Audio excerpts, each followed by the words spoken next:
4 декабр дар театри давлатии академии опера ва балети ба номи Садриддинайнӣ маросими ҷоизасупорӣ ба ғолибони озмуни ҷумҳуриявии фуруғи субҳи донои китоб аст баргузор гардид. Имсол низ чун соли гузашта ду шоҳ ҷоизаи ин озмун насиби намояндагони вилояти Хатлон гашт. ғолибонро дар маркази маъмурии вилоят муовини раиси вилояти Хатлон Абдусаломзода Анзурат, роҳбарони ташкилоту муассисаҳои вилоятӣ ва фаъолон истиқбол гирифтанд. Барандаи шоҳҷоизаи озмун дар номинатсияи адабиёти классикӣ Анушервон Раҳимов, донишҷӯи курси сеюми донишгоҳи давлатии Данғара гардид. Табассуми Ҷиёнхон, хонандаи синфи 11 муассисаи таҳсилоти миёнаи умумии рақами 3 ноҳияи Муъминобод, барандаи шоҳҷоизаи озмуни ҷумҳуриявии фуруғи субҳи донои китоб аст, аз рӯи номинатсияи адабиёти бачагона шуд.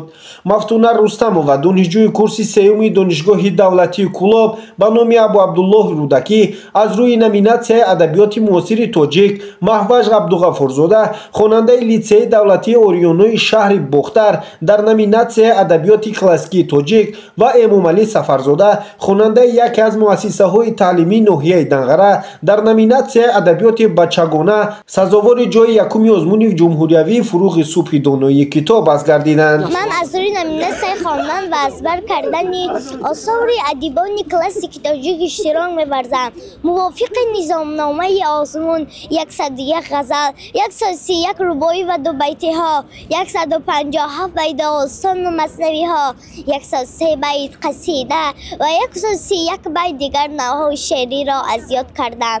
Аз осори насрӣ бошад Гулистони Саъди Шайрозӣ, Баҳористони Абдураҳмони Ҷомӣ, Рисолаи дилкушои Убайди Законӣ, Калилавади Наё Анвори Суҳайли Ҳусайн Возӣ Кошифӣ ва аз насриётӣ бошад корномаи Ардашери Бобакон, 4 дарвеш, дарахти асурӣ ва ёдгори Зайронро мутолиа кардам. қобили зикр аст ки дар даври чоруми озмуни ҷумҳуриявии фуруғи субҳи донои китоб аст 434 довталаб аз шаҳру ноҳияҳои ҷумҳурӣ иштирок намуданд.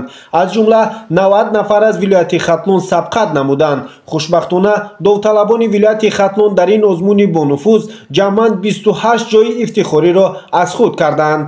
Мақомоти иҷроияи ҳокимияти давлатии вилояти Хатлон ҳам аз ҳола ҷиҳати ҳавасмандгардонии ғолибон даври вилояти озмунҳои ҷумҳуриявӣ таваҷҷӯҳ зоҳир намуда, соли равон барои дастгирӣ ва ҳавасмандгардонии ғолибону устодони онҳо дар маҷмӯъ 1 миллиону 831 ҳазор сомонӣ пешбинӣ намудааст ки нисбат ба соли 2024 258,125 сомонӣ зиёд мебошад.